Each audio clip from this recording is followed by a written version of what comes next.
What's up guys, Jay, MorninAfterKill, and over the past few weeks on my channel, we've been talking about the possibility of Borderlands 1 being remastered for next generation consoles. And even though Borderlands 1 is a fantastic game, it isn't perfect.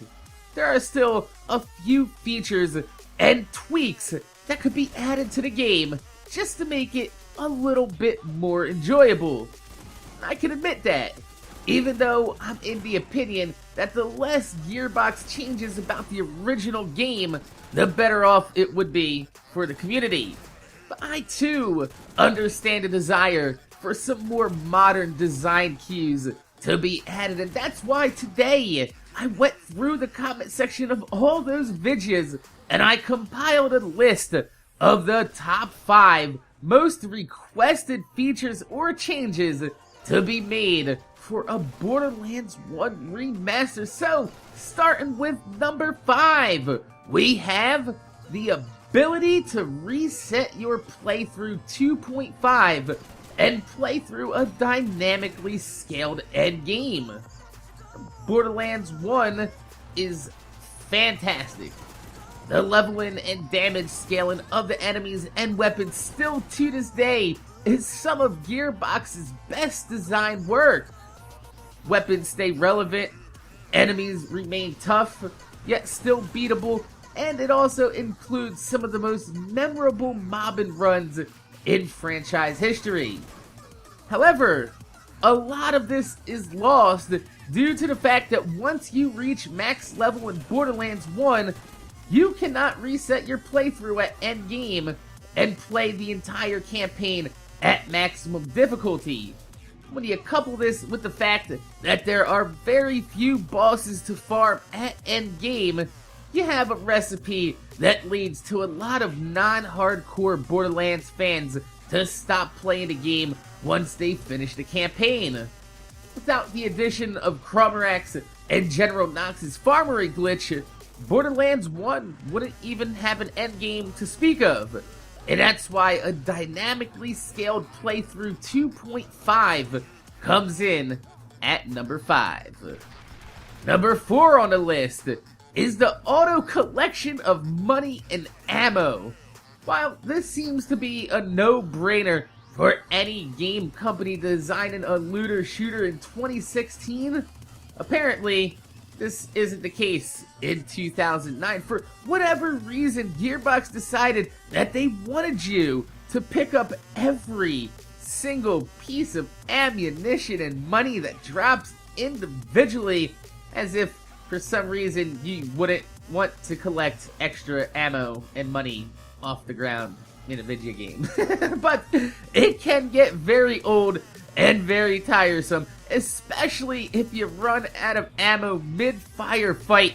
Having to try to pick it up manually while getting the shit kicked out of you by a few enemies in the process does get old very fast. The third most requested feature for a Borderlands 1 remaster is one that I thought would actually come higher on the list, but according to the tally of the comments, it isn't the most important fix, but it's still on the mind of the community, is the ability to move while downed and fight for your life. Borderlands fans in 2016 actually take for granted the ability to creep and crawl closer to your enemies in Borderlands 2 and the pre-sequel. But it always wasn't that way. In Borderlands 1, once you go down, you are down in the same position that you went down in, which can lead to a lot of frustration if you're trying to make it to cover, but you get downed in an awkward position with no chance to get back up off your target. And that's why it comes in at number 3. Number 2 on the list is an Fov Slider Option.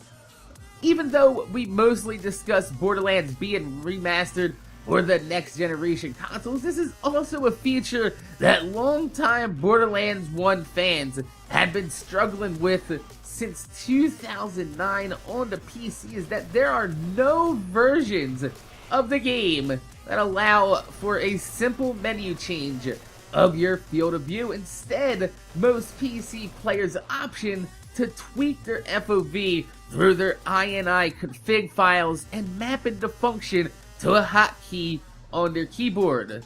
Still a pain in the ass with it resetting itself back to default while fast traveling and entering cars, leading to this being the second most requested feature for a Borderlands 1 Remastered. And that means the number one most requested feature for a Borderlands 1 Remaster is the addition of a Borderlands 2 style minimap. Borderlands 1, like I said before, is a great game, but it's not perfect.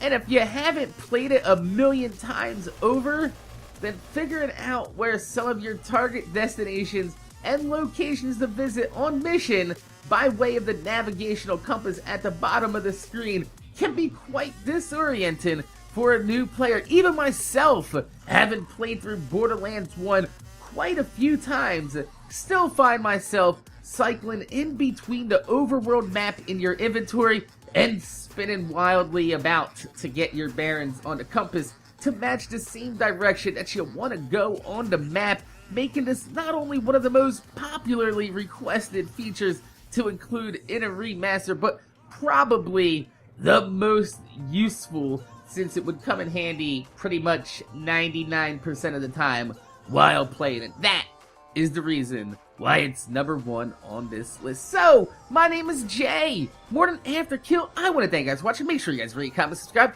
If you can leave a thumbs up on the video, I'd highly appreciate it because it gives me motivation to make more videos for y'all motherfuckers to watch my motherfucking videos. Tell me in the comment section down below. Do you agree with this list? Is there something that's not on this list but you'd like to see in a Borderlands remaster anyway? If so, let me know in the comment section down below. My name is Jay, MorninAfterKill. Thanks for watching, and I'm gonna see y'all motherfuckers later.